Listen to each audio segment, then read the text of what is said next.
Imagínate por un momento el sol implacable de Zacatecas cayendo a plomo sobre la tierra seca y agrietada. Ahora, visualiza a un anciano de 82 años, con la piel curtida por una vida de trabajo honesto, encadenado a un viejo árbol de mezquite como si fuera el peor de los criminales. El hierro frío y pesado le muerde las muñecas, y cada eslabón parece un grito de traición. Lo más desgarrador de esta imagen no es solo la crueldad del acto, sino la identidad del verdugo, su propio hijo. Damián, un hombre cuyo corazón se había convertido en una piedra de rencor. Esta no es una historia de un crimen cualquiera, sino la de una herida familiar tan profunda que parecía no tener sanación. Un padre, víctima del odio de su propia sangre, abandonado a su suerte bajo el cielo indiferente. Pero en esta historia de dolor insondable, el cielo no estaba indiferente. Muy cerca de allí, en una loma que servía de balcón al valle, una figura observaba en silencio. No era un vecino temeroso ni un viajero perdido. Era un guardián inesperado, un ser de majestuosa belleza cuyo corazón parecía latir al ritmo de las oraciones del anciano. Un imponente caballo blanco, de crines que ondeaban como banderas de paz, se había convertido en el único testigo de aquella agonía. Él era la promesa de que incluso en la hora más oscura, cuando la maldad humana parece triunfar, una fuerza superior está a punto de intervenir de la forma más milagrosa e increíble. Lo que estaba por suceder cambiaría para siempre el destino de aquel padre y de su hijo. ¿Alguna vez has sentido que tus fuerzas se agotan, que estás completamente solo frente a una injusticia que te desgarra el alma? ¿Has levantado la vista al cielo esperando una señal, un milagro que te demuestre que no has sido olvidado? Te pido que te quedes hasta el final de esta historia, porque te prometo que serás testigo de cómo la fe de un hombre humilde movilizó una respuesta divina que nadie podría haber imaginado. Este relato te demostrará que el perdón es el acto de amor más poderoso y que los ángeles a veces no tienen alas, sino 4 patas y un relincho que puede hacer temblar los cimientos del odio. Si crees en el poder de la redención, suscríbete a este canal y activa las notificaciones, porque esta historia tocará tu corazón. En el corazón de Zacatecas, donde el sol besa la tierra con una ferocidad que agrieta el alma, se encuentra el pequeño pueblo de Santa Brígida. No es un lugar que aparezca en los mapas turísticos, es más bien un susurro en el viento. Un puñado de casas de adobe que se aferran a la existencia con la misma terquedad que los mezquites. El aire huele a polvo antiguo, a resignación y a la promesa lejana de una lluvia que tarda en llegar. Aquí, el tiempo no corre, sino que se arrastra perezosamente, marcando los días con el lento peregrinar de las sombras. Los secretos, como el polvo, se meten por todas las rendijas y se asientan en el silencio de las tardes, guardados con un recelo que nace del miedo y la costumbre. La vida en Santa Brígida es dura, una prueba diaria de resistencia. Alejada del núcleo del pueblo, casi escondida como una herida que no se quiere mostrar, se encontraba la propiedad de Damián. Era un terreno modesto, pero la casa principal, aunque descuidada, se erigía con una cierta solidez que contrastaba brutalmente con la choza del fondo. Esa choza, construida con adobe y manos cansadas, era el hogar de Isidoro. Era poco más que un cuarto, con un techo de lámina que gemía con el viento y una única ventana pequeña, como un ojo temeroso que apenas se atrevía a mirar al mundo. La puerta de madera, desvencijada y sin cerrojo, simbolizaba la completa vulnerabilidad de su habitante. Dentro, el espacio era austero hasta el dolor. Un catre de lona, una pequeña mesa y una caja de madera que contenía sus pocas pertenencias. Dentro de estas paredes de barro vivía Isidoro, un hombre de 82 años, cuya fragilidad física era un mapa de su larga vida de trabajo, bajo el sol. Su espalda, encorvada como la rama de un árbol viejo, soportaba el peso invisible de los años y las penas. Sus manos, nudosas y surcadas de arrugas profundas, habían sembrado, cosechado y construido, y ahora temblaban con un pulso suave y constante. Sin embargo, en medio de esa apariencia frágil, sus ojos cansados albergaban una luz que la amargura del mundo no había podido extinguir. Era una serenidad inquebrantable, una paz que no nacía de la comodidad, sino de una fe profunda y silenciosa que era su único y verdadero refugio en la tormenta de sus días. Cada mañana, antes de que el sol se levantara por completo, Isidoro se sentaba en el borde de su catre y sacaba su posesión más preciada, un viejo rosario de madera pulido por décadas de oraciones silenciosas. Sus dedos, torpes pero seguros, recorrían cada cuenta mientras sus labios susurraban plegarias.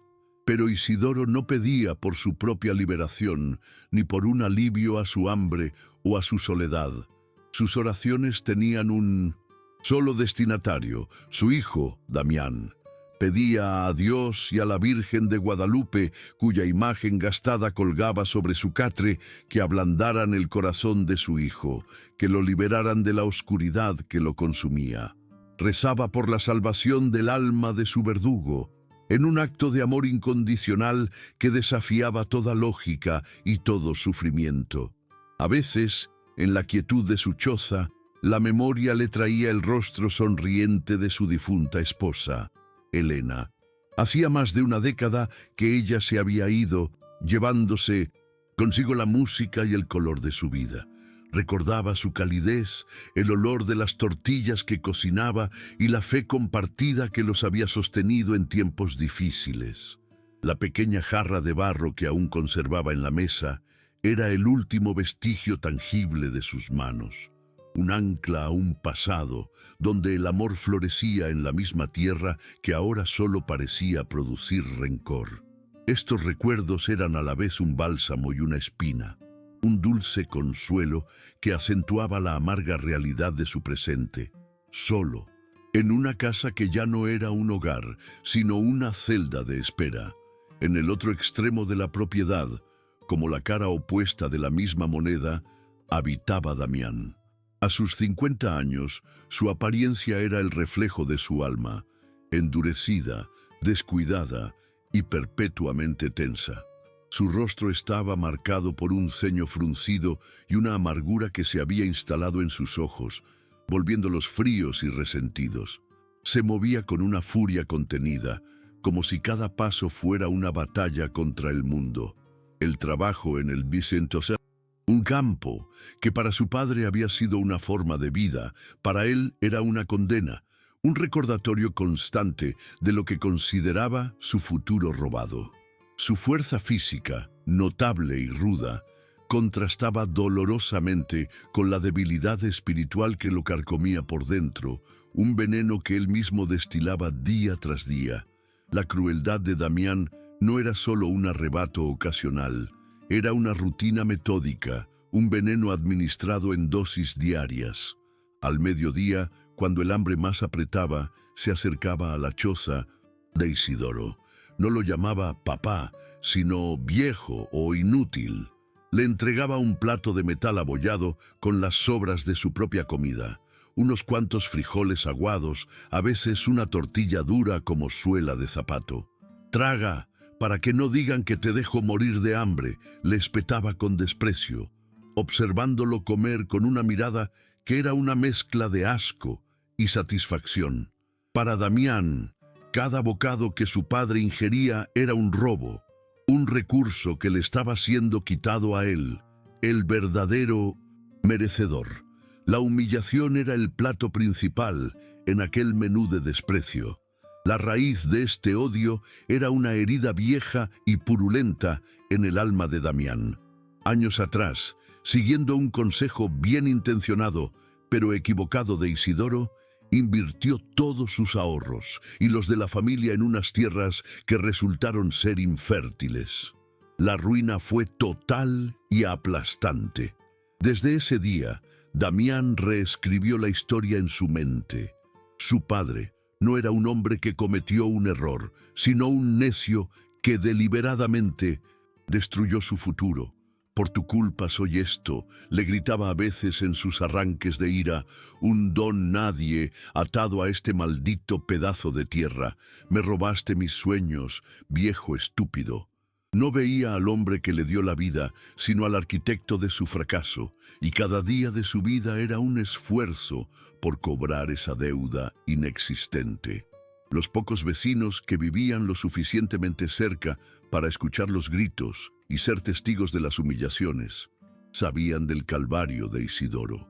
Las mujeres murmuraban con pena en el pequeño mercado, y los hombres bajaban la mirada con una mezcla de impotencia y vergüenza. Hablaban de la crueldad de Damián en susurros, pero nadie se atrevía a intervenir. El carácter violento de Damián era bien conocido. Su temperamento era como una tormenta seca, impredecible y destructiva. El miedo actuaba como una mordaza invisible, paralizando a la comunidad y convirtiéndolos en cómplices silenciosos del abuso. Así, la soledad de Isidoro era doble, abandonado por su hijo y aislado por el temor de quienes lo rodeaban. Su sufrimiento era un secreto a voces, una verdad incómoda que todos preferían ignorar. La crueldad de Damián también se manifestaba en pequeños actos de tiranía diseñados para quebrar el espíritu de su padre. En los días más calurosos, cuando el sol rajaba las piedras, deliberadamente vaciaba el balde de agua fresca que un vecino piadoso a veces dejaba cerca de la choza, obligando a Isidoro a soportar la sed, o lo mandaba a realizar tareas inútiles bajo el sol abrasador, como mover piedras de un lado a otro del patio, solo para verlo jadear y sufrir. Eran actos de un sadismo calculado, una forma de ejercer un poder absoluto sobre el cuerpo frágil de su padre. Cada uno de estos gestos era una afirmación de su dominio, una manera de recordarle a Isidoro y a sí mismo quién tenía el control en ese pequeño infierno personal. Y sin embargo, en medio de esa desolación, existía una semilla de esperanza. Isidoro la descubrió una tarde, mientras sus ojos se perdían en la línea del horizonte. En lo alto de una loma cercana, recortada contra el cielo anaranjado del atardecer, apareció una figura de una belleza casi irreal. Era un caballo de un pelaje tan blanco que parecía irradiar su propia luz. Un faro de pureza en un paisaje de tonos ocres y grises. Su porte era noble, su musculatura poderosa, y se movía con una gracia que desmentía su estado salvaje. Nadie en Santa Brígida sabía de dónde había venido aquel animal. Simplemente apareció unos meses atrás, un misterio galopante que prefería la soledad de las alturas a la compañía de los hombres. El narrador omnisciente sabe que la presencia de este caballo, a quien los niños del pueblo habían empezado a llamar Lucero, no era una casualidad. No era un simple animal pastando al azar. Había una fuerza invisible, una conexión espiritual que lo había atraído a ese lugar específico. Las oraciones de Isidoro, aunque susurradas en la soledad de su choza, no se perdían en el aire. Se elevaban como ondas de energía pura, ondas de una fe inquebrantable y un amor sacrificial que resonaban en el valle. Lucero, con una sensibilidad que trascendía lo animal, había sido atraído por esa vibración. Se había convertido, sin que nadie lo supiera, en el guardián silencioso del anciano, un centinela enviado por una piedad superior. Esta conexión se manifestaba en un ritual silencioso y diario. Cada día, Isidoro salía de su choza y sus ojos buscaban la loma, y casi siempre Lucero estaba allí, observándolo. No había cercanía física, solo un intercambio de miradas a través de la distancia. Para Isidoro, la visión de aquel caballo majestuoso era un bálsamo para su alma herida. Era un milagro privado, una conversación sin palabras con una criatura que parecía entender su dolor. Ver a Lucero le recordaba que la belleza y la pureza aún existían en el mundo. Se convirtió en su secreto, en la prueba tangible de que, a pesar de todo, Dios no lo había abandonado por completo en su Getsemaní personal. Damián, por supuesto, también había visto al caballo. Para él, sin embargo, no había nada de mágico ni de divino en su presencia. Era simplemente un pinche caballo salvaje, un animal errante que a veces invadía sus tierras. En más de una ocasión, consumido por su ira ciega, le había arrojado piedras para ahuyentarlo, gritando insultos al aire. Su corazón, endurecido por el rencor, era incapaz de percibir la nobleza de Lucero.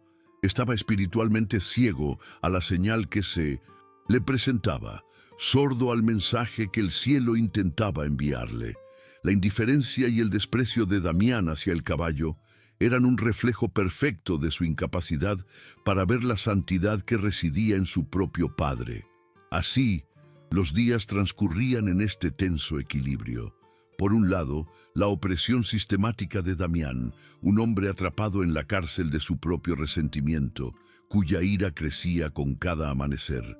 Por otro, la resistencia silenciosa de Isidoro, un anciano cuya fuerza no residía en su cuerpo, sino en su fe inagotable, alimentada por su rosario y la visión lejana de un caballo blanco. La atmósfera en aquella propiedad aislada se volvía cada vez más densa, cargada de un dolor antiguo y una violencia a punto de estallar. Todas las piezas estaban en su lugar sobre el tablero polvoriento de Santa Brígida, esperando el movimiento final que desataría inevitablemente la tragedia o el milagro.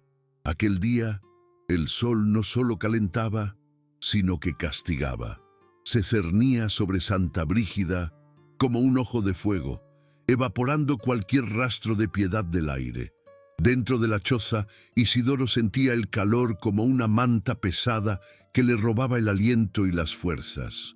El hambre, una compañera constante, se había vuelto un dolor agudo y punzante en su estómago vacío. Se sentía más débil que nunca, sus extremidades pesadas y su mente nublada por un mareo que iba y venía en oleadas. Cada parpadeo era un esfuerzo, y el mundo a su alrededor parecía desvanecerse en los bordes, perdiendo su nitidez. Era una fragilidad que bordeaba el desmayo, un agotamiento total que lo hacía sentir como una vela a punto de extinguirse por completo. Con un esfuerzo supremo, extendió su mano temblorosa hacia la pequeña mesa. Su objetivo era la humilde jarra de barro, el último regalo de Helena, que contenía un sorbo de agua tibia. En ese momento, la jarra era mucho más que un simple recipiente. Era un ancla a sus recuerdos más felices, un objeto sagrado impregnado del amor de su esposa. Cada vez que sus dedos rozaban su superficie porosa y fría, sentía una conexión con ella, como si una parte de su espíritu protector todavía habitara en esa arcilla. Beber de ella no solo calmaba su sed física, sino que también le daba un pequeño consuelo al alma, un recordatorio de que alguna vez su vida estuvo llena de ternura. Pero justo cuando sus dedos estaban a punto de cerrar sobre el asa de la jarra, una oleada de vértigo, más fuerte que las anteriores, lo asaltó. La choza giró violentamente a su alrededor y un velo negro cubrió sus ojos por un instante. Su mano, ya debilitada por el hambre y la edad, falló. La jarra se deslizó de la mesa con una lentitud tortuosa. Pareció flotar en el aire por una fracción de segundo, un último momento de integridad antes de estrellarse contra el suelo de tierra compactada. El sonido del barro, haciéndose añicos, fue agudo y definitivo, un eco crujiente que pareció romper el mismísimo corazón del silencio. Los fragmentos se esparcieron como los pedazos de su último vínculo con la felicidad. Damián estaba en el patio, tratando de enderezar la hoja de un azadón con un martillo, golpeándolo con una furia sorda. El sonido de la jarra rompiéndose llegó a sus oídos con la claridad de un disparo. Se detuvo en seco, con el martillo en alto. Se dio la vuelta lentamente y su mirada se clavó en la puerta de la choza. Vio los pedazos esparcidos por el suelo y la figura temblorosa de su padre, quien miraba los restos con una expresión de horror y pérdida. El rostro de Damián, ya endurecido por la amargura, se transformó. La irritación crónica que siempre lo acompañaba desapareció para dar paso a una máscara de furia pura, una rabia volcánica que había estado esperando una excusa para entrar en erupción. ¡Ladrón!, rugió, y la palabra salió de su garganta como un animal salvaje. Corrió hacia la choza con el rostro congestionado por la ira. «No te basta con robarme la comida y el aire que respiro. También tienes que destruir lo poco que queda. Destruyes todo lo que tocas». No gritaba por una simple jarra de barro, gritaba por su vida fallida, por sus sueños rotos, proyectando toda su frustración en el frágil anciano. «Igual que destruiste mi futuro con tus estúpidas ideas, ahora destruyes mis cosas. No eres mi padre, eres una plaga», vociferó, y cada palabra era un latigazo que golpeaba a Isidoro con más fuerza que cualquier golpe físico. La furia de Damián superó el límite de las palabras. En un instante, la bestia del rencor tomó el control total. Agarró a Isidoro por el brazo delgado y huesudo con una fuerza brutal, levantándolo del suelo como si fuera un muñeco de trapo. Isidoro soltó un gemido ahogado, más de sorpresa y dolor espiritual que físico. Damián lo arrastró sin piedad fuera de la choza, sacándolo a la luz cegadora del sol. Los pies descalzos del anciano tropezaban y se arrastraban por la tierra áspera y caliente, dejando 2 surcos patéticos en el polvo. No hubo piedad en el agarre de Damián. No hubo un atisbo de duda. Solo una determinación ciega y cruel que lo empujaba hacia adelante, hacia el acto final de su tiranía. Su destino era el viejo árbol de mezquite que se alzaba en medio del patio, un testigo mudo y retorcido de innumerables estaciones y ahora de aquella escena inhumana. Damián, sin soltar a su padre, se dirigió al cobertizo y tomó una pesada cadena de hierro que usaba para arrastrar troncos con el tractor. El sonido de los eslabones metálicos, al ser arrastrados por el suelo, fue un presagio ominoso, un ruido frío y metálico que prometía dolor y humillación. Cada eslabón que chocaba contra las piedras parecía cantar una canción de odio, una melodía macabra que acompañaba el calvario de Isidoro hacia el pie del árbol que se convertiría en su cruz. Con una eficiencia aterradora, Damián ejecutó su plan. Empujó a Isidoro contra el tronco rugoso del mezquite, haciendo que el anciano se raspara la espalda y los brazos con la corteza. Luego, con movimientos rápidos y precisos, pasó la cadena alrededor del árbol y del cuerpo frágil de su padre, asegurando sus muñecas juntas con un candado oxidado. El metal frío se sintió como un mordisco de hielo sobre la piel febril de Isidoro. No luchó, no opuso resistencia. Estaba paralizado por el shock, su cuerpo demasiado débil y su espíritu abrumado por la magnitud de aquella traición. Se quedó allí, encadenado, prisionero no solo del hierro, sino del odio incomprensible de su propio hijo. Isidoro quedó atrapado contra el árbol, con la cabeza gacha y el aliento entrecortado. El sol del mediodía caía sobre él sin piedad, quemándole la piel y resecando su garganta. El peso de la cadena le dificultaba respirar y el dolor en sus muñecas era una tortura constante. Sentía como sus últimas fuerzas se escurrían de su cuerpo, gota a gota, como el agua que se había derramado de la jarra rota. Miró sus manos atadas, su cuerpo aprisionado contra el árbol, y sintió una desesperación tan profunda que era como un abismo sin fondo. Era la humillación definitiva, el abandono total. Por primera vez en muchos años sintió que su fe flaqueaba, amenazando con romperse como la arcilla. Damián dio un paso atrás para contemplar su obra. Había una expresión de satisfacción torcida en su rostro, la de un hombre que finalmente había cobrado una deuda. «Ahí te quedas, ladrón», espetó con la voz llena de veneno, «para que aprendas a no tocar lo que no es tuyo y a respetar lo ajeno. A ver si tu Dios se acuerda de ti ahora que estás amarrado. Como un perro». Dicho esto, escupió en el suelo polvoriento, muy cerca de los pies de su padre, en un último gesto de desprecio supremo. Se dio la vuelta con una lentitud deliberada y caminó hacia la sombra de su casa, dándole la espalda al hombre que le había dado la vida, dejándolo a merced del sol y de la muerte. Abandonado y sufriendo, Isidoro cerró los ojos. La oscuridad detrás de sus párpados era un alivio momentáneo del sol cegador. Sintió que la vida se le escapaba, que aquel sería su último día en la tierra. Un sentimiento de derrota total lo invadió, pero entonces, desde lo más profundo de ese abismo de desesperación, algo se encendió.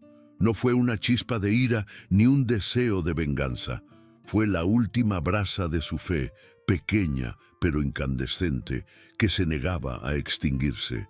En ese momento de agonía suprema, su corazón no encontró espacio para el odio, sino para un último y desesperado acto de amor, la única arma que le quedaba.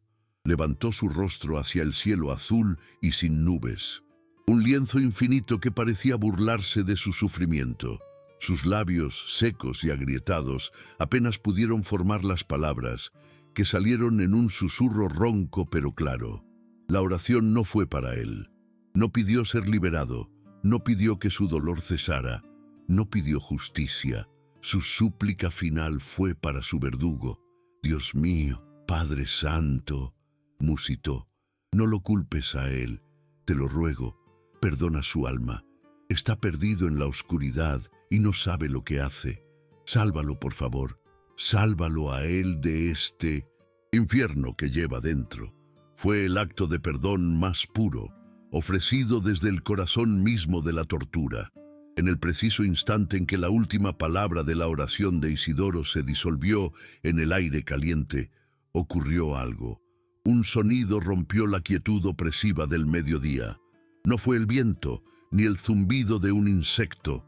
Fue un ruido sordo, rítmico y poderoso, que crecía en intensidad con cada segundo. Era el sonido inconfundible de cascos galopando a una velocidad vertiginosa sobre la tierra seca. Un sonido que no prometía una huida, sino una llegada inminente y terrible.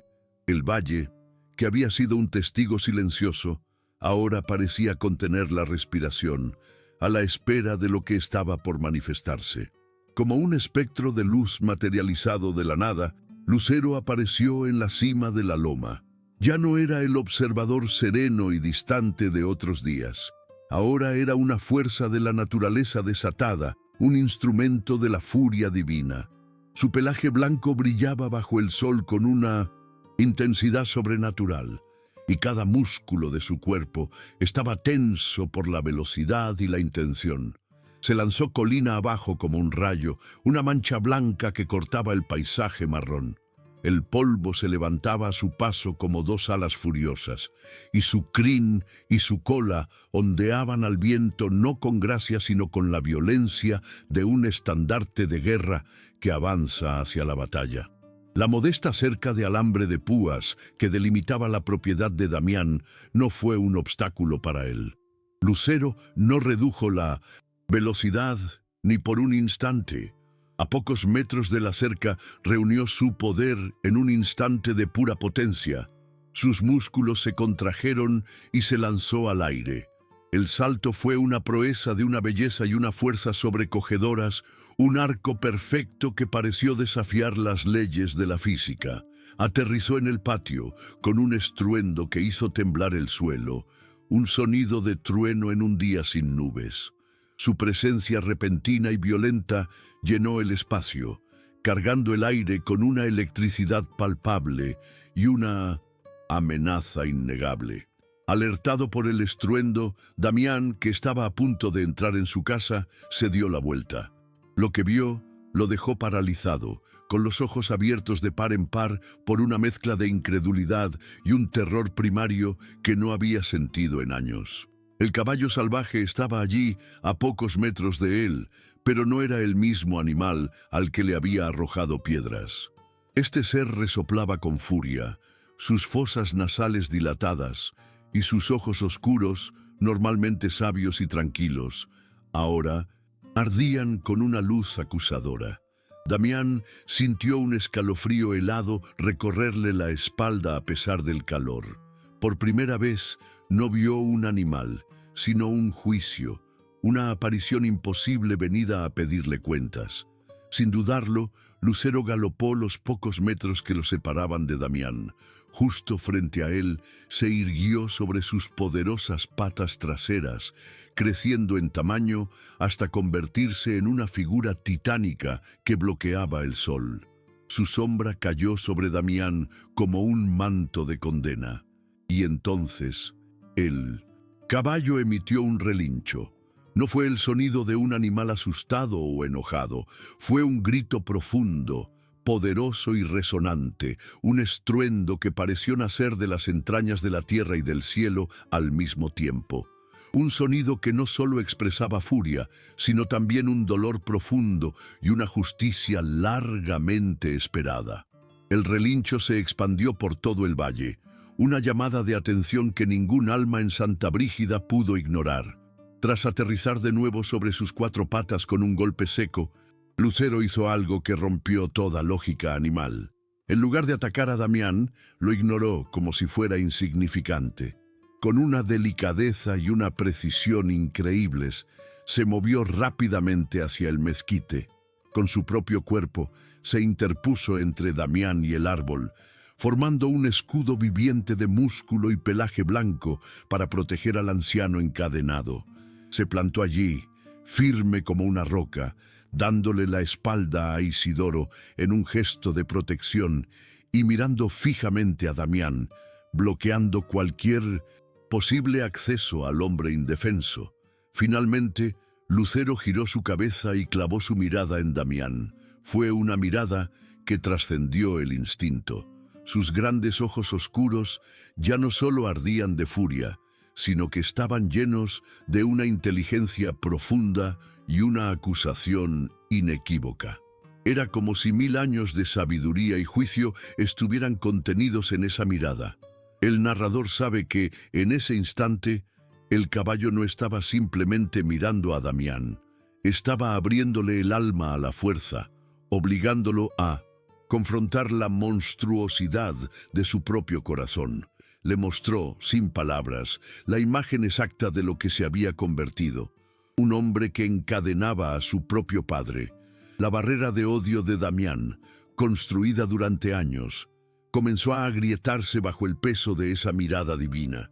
Bajo la mirada penetrante y sobrenatural de Lucero, Damián sintió cómo el armazón de odio que había construido a lo largo de los años se desmoronaba en un instante. El mundo a su alrededor se encogió hasta quedar reducido a 3 puntos. El rostro sufriente de su padre, los ojos acusadores del caballo y el abismo de su propia conciencia que se abría bajo sus pies. Tropezó hacia atrás, como si hubiera recibido un golpe físico, y cayó pesadamente sobre el polvo. El hombre rudo y violento desapareció, dejando en su lugar a un niño asustado, confrontado con una autoridad tan absoluta y divina que no había defensa posible. El terror que sentía no era por el animal, sino por la repentina y aplastante revelación de su propia monstruosidad. En la mente de Damián, las imágenes se arremolinaron con una claridad dolorosa. Vio el rostro de su padre no como el viejo inútil que su rencor había fabricado, sino como el hombre que le había enseñado a caminar, que le había contado cuentos en las noches y que lo había amado sin condiciones. Vio las manos de Isidoro, ahora atadas con el hierro frío, y las recordó fuertes y gentiles, arreglando sus juguetes rotos. La imagen del caballo, imponente y justiciero, actuó como un espejo del alma, obligándolo a ver el reflejo del monstruo en que se había convertido. Por primera vez en décadas, no sintió ira, sino una vergüenza tan profunda y aniquilable que lo quemaba por dentro. Una náusea agria le subió por la garganta. La culpa, un veneno que había ignorado durante años, finalmente inundó su sistema con una fuerza devastadora. Se dobló sobre sí mismo, cayendo de rodillas en la tierra seca, y se cubrió el rostro con sus manos sucias y callosas.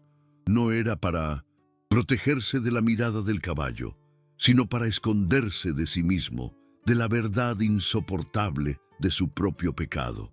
Un sollozo seco y áspero escapó de su pecho, y luego otro, y otro más, hasta que se convirtió en un llanto desconsolado y primitivo. Lloraba por su padre, por su madre muerta, por el hombre que pudo haber sido y, sobre todo, por la negrura que había permitido crecer en su corazón. Al presenciar esta completa y absoluta rendición, la postura de Lucero cambió sutilmente. La tensión en sus músculos se relajó y la furia en sus ojos se atenuó, dando paso a una calma solemne. Bajó la cabeza y dejó escapar un suave y bajo relincho, casi un suspiro de reconocimiento. Su misión no era castigar, sino intervenir. No era destruir, sino quebrar la coraza del odio para permitir que la luz entrara. El mensajero divino había cumplido su propósito. Permaneció inmóvil, como una estatua blanca, manteniendo su vigilia protectora sobre Isidoro, pero la atmósfera de juicio inminente se disipó, reemplazada por un silencio denso y expectante, el silencio que precede a la sanación. El relincho de justicia de Lucero no solo había quebrado a Damián, había atravesado el velo de miedo que envolvía a Santa Brígida. En las casitas de adobe y en la única tienda del pueblo, la gente se detuvo. Las conversaciones cesaron. Todos miraron en dirección a la propiedad de Damián. Aquel no había sido el relincho de un caballo común. Había tenido un eco sobrenatural, una resonancia que vibró en el pecho de cada persona que lo escuchó. Fue, como dirían más tarde, un grito del cielo, una llamada imposible de ignorar. El miedo que los había mantenido paralizados durante tanto tiempo fue reemplazado por una urgencia y una curiosidad teñidas de temor reverencial. Don Eladio, un anciano respetado por su sensatez y su valor, fue el primero en reaccionar.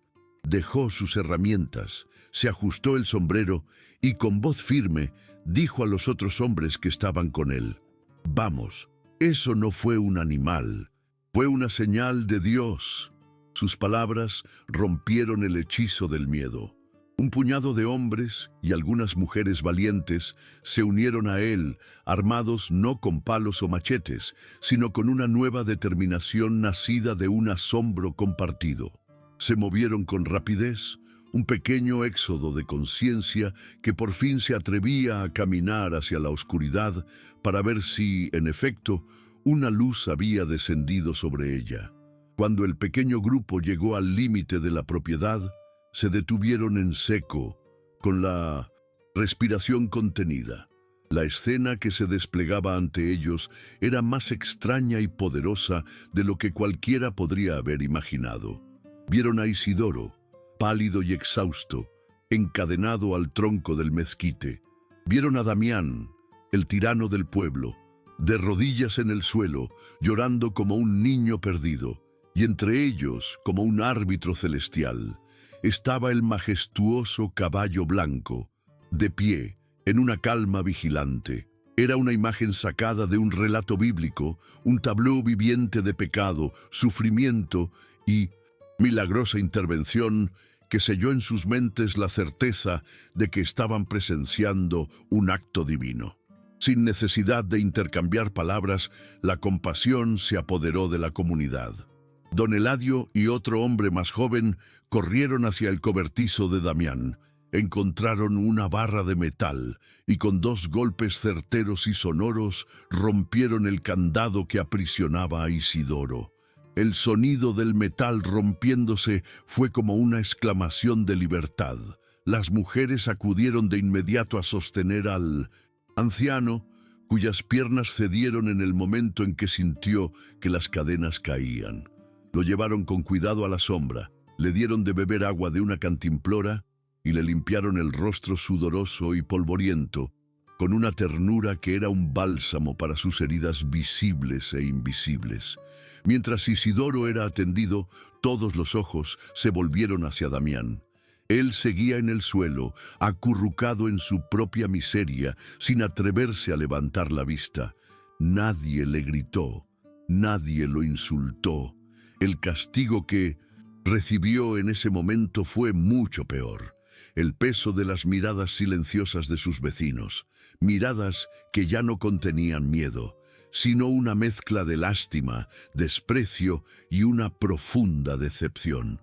Su vergüenza, que antes era un secreto guardado en la intimidad de su patio, ahora era un espectáculo público. Estaba desnudo ante la comunidad que había aterrorizado, y el peso de ese juicio silencioso fue más aplastante que cualquier cadena.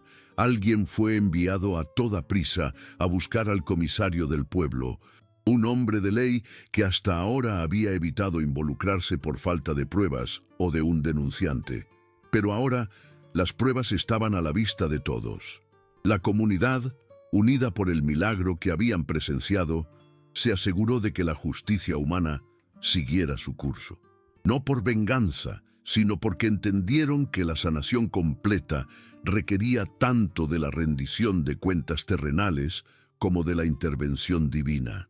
Mientras esperaban a la autoridad, Lucero, viendo que Isidoro estaba a salvo y, rodeado de gente, dio un último y profundo resoplido, se dio la vuelta con majestuosa lentitud y se alejó al trote, desapareciendo en la loma de la que había venido.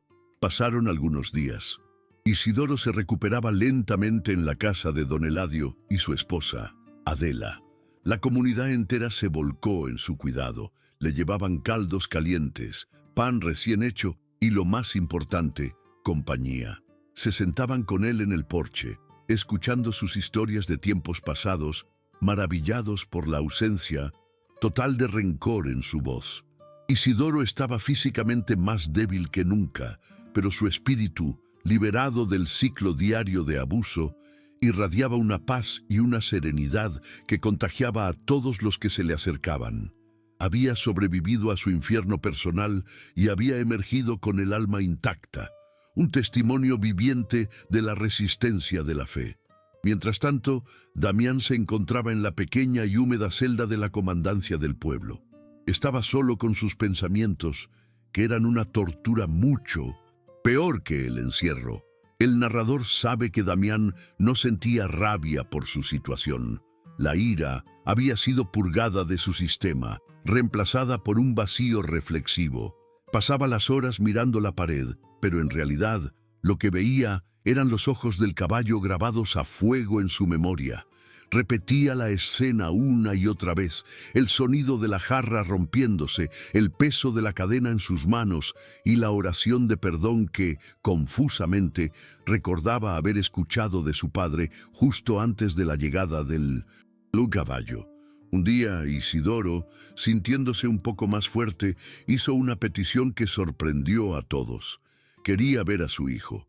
Don Eladio y los demás se opusieron al principio, temiendo que la confrontación fuera demasiado para su frágil salud. ¿Para qué, don Isidoro? Ese hombre no merece ni su mirada, le dijeron. Pero Isidoro insistió con una dulzura firme. El perdón no es algo que el pecador merece, es algo que el alma herida necesita dar para poder sanar por completo.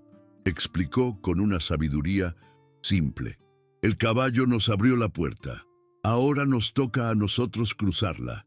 Es la medicina que ambos necesitamos.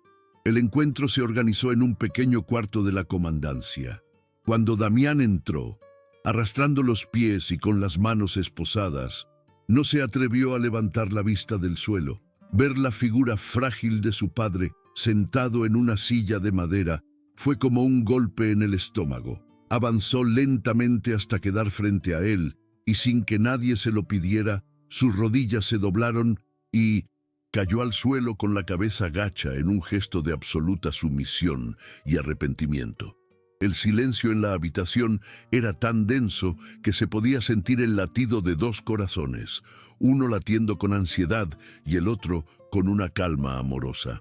«Papá», susurró Damián, y su voz se rompió. Las lágrimas que había derramado en el patio no eran nada comparadas con las que ahora corrían por su rostro, limpiando el último rastro de su orgullo. «Perdóname, por favor, perdóname. No hay excusa para lo que hice. Soy un monstruo. Perdóname si puedes». No intentó justificarse, no culpó a su pasado ni a su amargura. Por primera vez en su vida adulta, asumió la totalidad de su culpa en un acto de confesión puro y desgarrador, dirigido al hombre al que había herido más allá de toda medida. Isidoro se inclinó hacia adelante con esfuerzo y con su mano temblorosa, la misma que Damián había encadenado, tocó la cabeza de su hijo. El contacto fue suave, pero para Damián se sintió como una descarga eléctrica de gracia. «Hijo», dijo Isidoro con una voz clara y serena, «mírame». Damián levantó la vista. Sus ojos llenos de lágrimas encontraron los de su padre.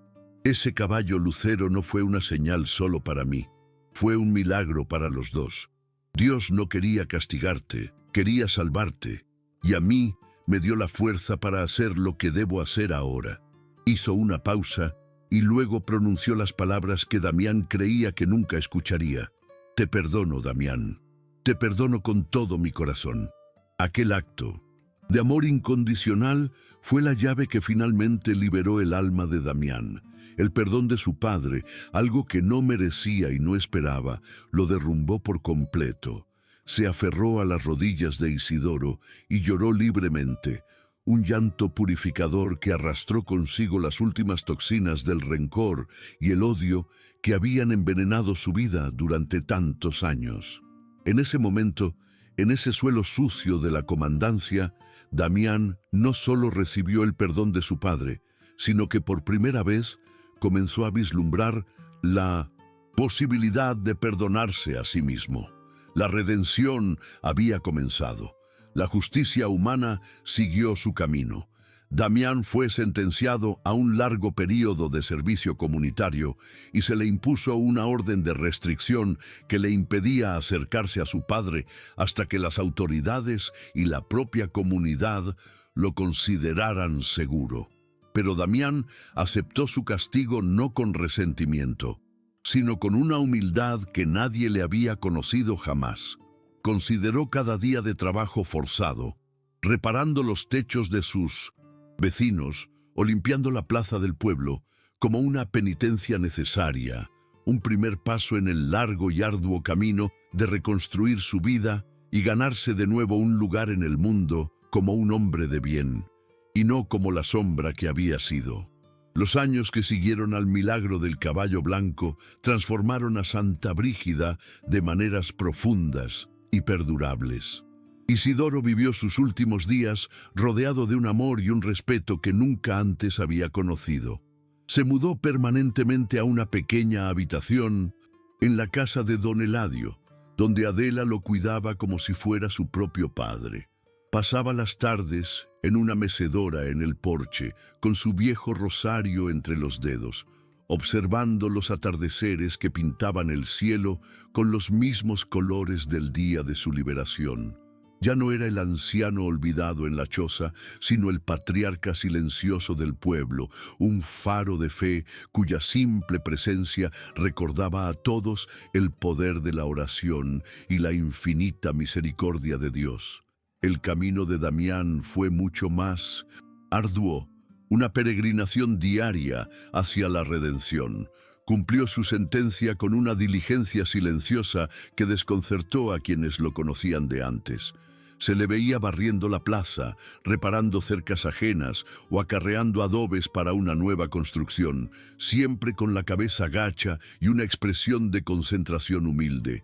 Rara vez hablaba, pero sus acciones comenzaron a hablar por él. La fuerza que antes usaba para intimidar, ahora la empleaba para servir. Cada ladrillo que ponía, cada metro de tierra que barría, era una pequeña pieza en la reconstrucción de su propia alma, un intento de edificar un nuevo hombre sobre las ruinas del antiguo. El árbol de mezquite, antes un símbolo de tortura y desesperación, se convirtió en el corazón espiritual de la comunidad. Ya nadie lo veía con temor. Poco después del suceso, la gente comenzó a acercarse a él con una reverencia casi instintiva.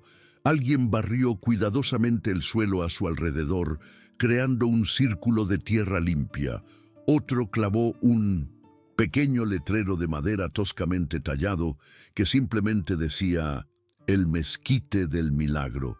El árbol, con sus ramas retorcidas que antes parecían garras, ahora parecían brazos abiertos en un gesto de protección, un monumento viviente a la intervención divina que había tenido lugar bajo su sombra. La primera ofrenda fue la de una mujer llamada Soledad, quien había perdido a su esposo el año anterior. Una mañana temprano se acercó sigilosamente y dejó una pequeña cruz hecha con 2 ramitas atadas con un hilo en la base del tronco. Fue un gesto simple, pero abrió una compuerta de devoción. Al día siguiente, alguien más dejó un ramo de flores silvestres del campo. Luego apareció una veladora, cuya pequeña llama parpadeaba valientemente contra el viento. Pronto, el pie del mezquite comenzó a llenarse de pequeños tesoros de la fe popular, imágenes gastadas de santos, rosarios rotos y pequeños milagritos de metal en forma de corazones, ojos y piernas. El árbol ya no era solo un árbol, se había transformado en un santuario a cielo abierto, un altar improvisado donde la gente del pueblo depositaba sus penas y sus esperanzas. Las cintas de colores brillantes, traídas por los niños, comenzaron a adornar sus ramas, ondeando al viento como banderas de oración. Se convirtió en un punto de encuentro no oficial para la comunidad. Las mujeres se detenían allí de camino al mercado para persignarse, y los hombres al pasar se quitaban el sombrero en señal de respeto. El lugar de la peor crueldad de Damián se había convertido, por obra de la fe popular, en el epicentro de la nueva unidad y devoción de Santa Brígida.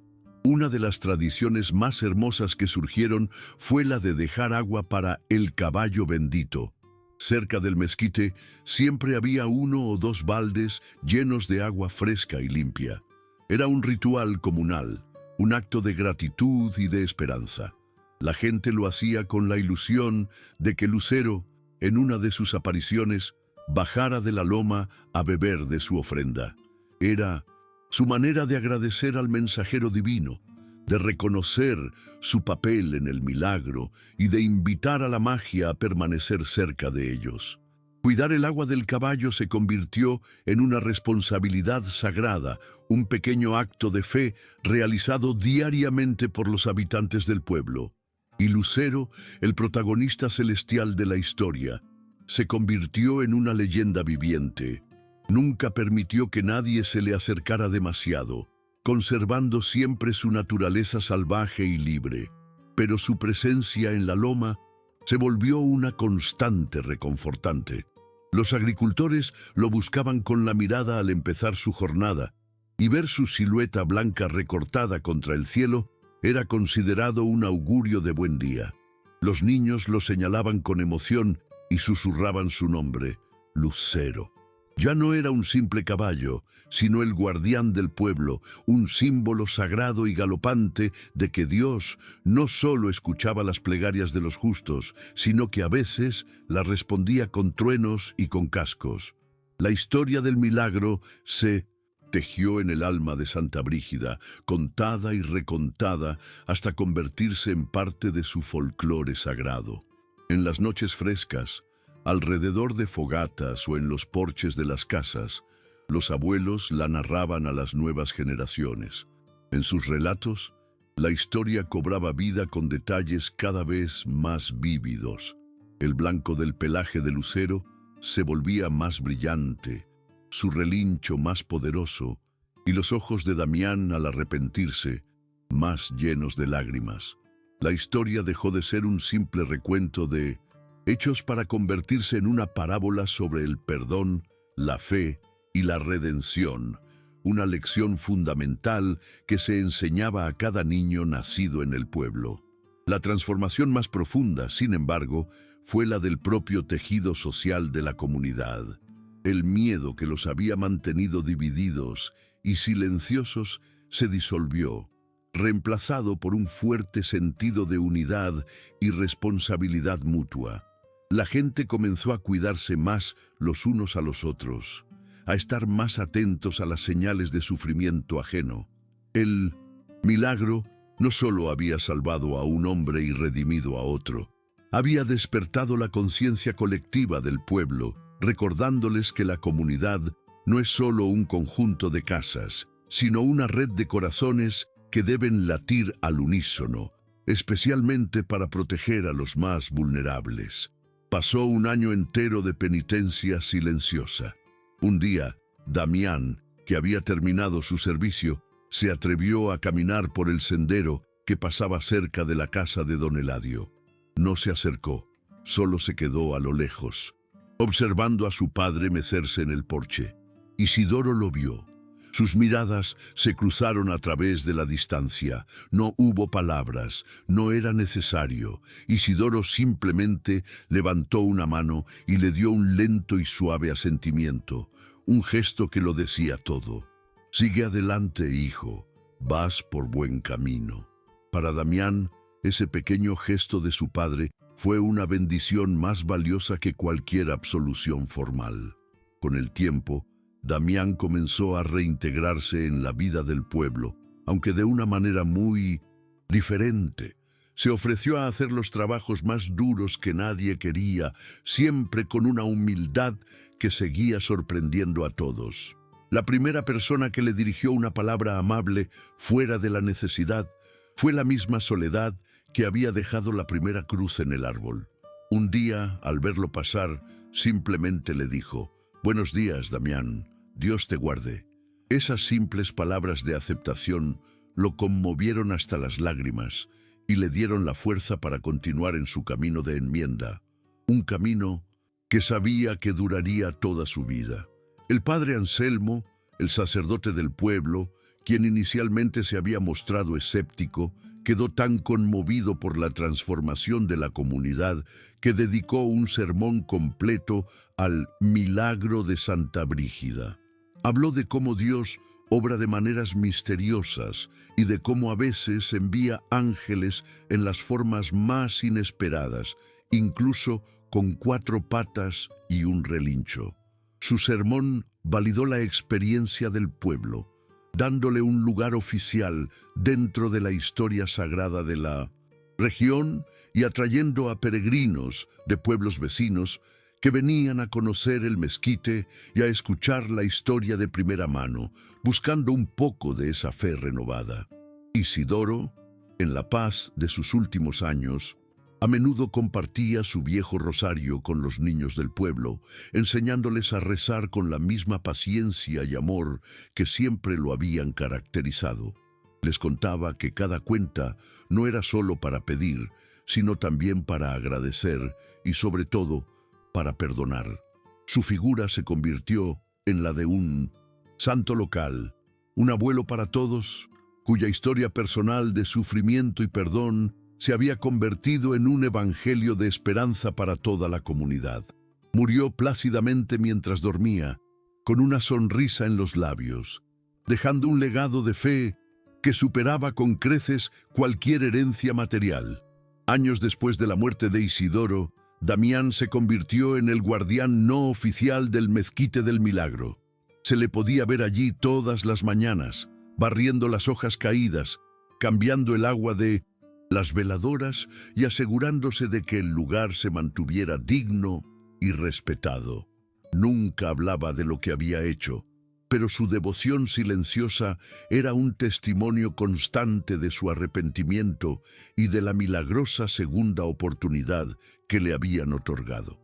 Se convirtió en un hombre callado y piadoso, cuya vida entera era un acto de contrición y gratitud hacia el Padre que perdonó lo imperdonable y hacia el caballo que le mostró la luz.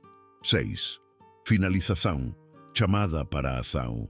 La historia de Isidoro. Damián y el caballo lucero es una de esas que nos deja sin aliento y con el corazón lleno de una mezcla de dolor y asombro. ¿No es así? Nos demuestra que en el rincón más oscuro del sufrimiento humano, donde la esperanza parece una locura, puede encenderse una luz tan brillante que ciega a la propia maldad. Es un recordatorio poderoso de que las batallas más importantes no se libran con los puños, sino de rodillas, con la fuerza de una fe que se niega a morir y un perdón que se atreve a nacer del dolor más profundo. Y ahora te pregunto a ti, que has escuchado esta historia con el corazón abierto, ¿cuántas veces en tu vida has estado tan concentrado en tu propio dolor o en tu propio rencor que no has podido ver las señales que el cielo te enviaba? ¿Cuántos caballos blancos han pasado por tu vida, mensajeros de esperanza o de cambio, y los has ignorado, considerándolos simples coincidencias? Tal vez un amigo que te ofreció ayuda, una palabra amable de un extraño, o una oportunidad inesperada. La historia de Lucero nos invita a mantener los ojos del alma bien abiertos a los milagros cotidianos. La fe de Isidoro fue la que movió la mano de Dios, pero fue su capacidad de perdonar la que completó el milagro, sanando no solo su propia herida, sino también el alma de su hijo. El rencor es una cadena mucho más pesada que la que ataba a Isidoro al mezquite, una que nos aprisiona por dentro. ¿Llevas tú el peso de una ofensa que te impide ser libre? ¿Hay algún perdón que necesites? Dar, no porque la otra persona lo merezca, sino porque tú mereces la paz que viene con él. A veces, el acto más egoísta y liberador que podemos hacer es perdonar a quien nos ha herido. Nos encantaría que este espacio fuera un lugar de encuentro para compartir estas luces de esperanza. ¿Has sido testigo de un acto de perdón que te cambió la vida? ¿Has sentido una intervención inexplicable en un momento de necesidad, un milagro personal que te devolvió la fe? Por favor, comparte tu experiencia en la sección de comentarios. Tu historia podría ser exactamente el mensaje que otra persona, en algún lugar del mundo, necesita leer hoy para no rendirse. Cada testimonio es una vela más que encendemos en la oscuridad. Creemos firmemente que compartir estas historias nos fortalece a todos. Nos recuerda que no estamos solos en nuestras luchas y que la bondad, la fe y la redención son fuerzas reales y poderosas en el mundo. Tu relato puede ser el relincho que despierte la esperanza en el corazón de alguien que se siente perdido o encadenado por el dolor. Al compartir, creamos una comunidad de apoyo y fe, un santuario virtual donde todos podemos dejar nuestras ofrendas de esperanza y encontrar consuelo en las experiencias de los demás, recordándonos la humanidad que nos une. Si esta historia de un padre, un hijo y un caballo enviado por el cielo ha tocado tu alma y te ha recordado que los milagros, grandes y pequeños, siguen ocurriendo a nuestro alrededor, te pedimos que te suscribas a nuestro canal y actives la campanita de notificaciones. Tenemos un compromiso profundo con la búsqueda y narración de más historias como esta, relatos que inspiran, que sanan y que nos devuelven la fe en el poder del amor y la redención. Gracias por acompañarnos en este viaje. Que la paz de Isidoro y la valentía de Lucero te acompañen siempre.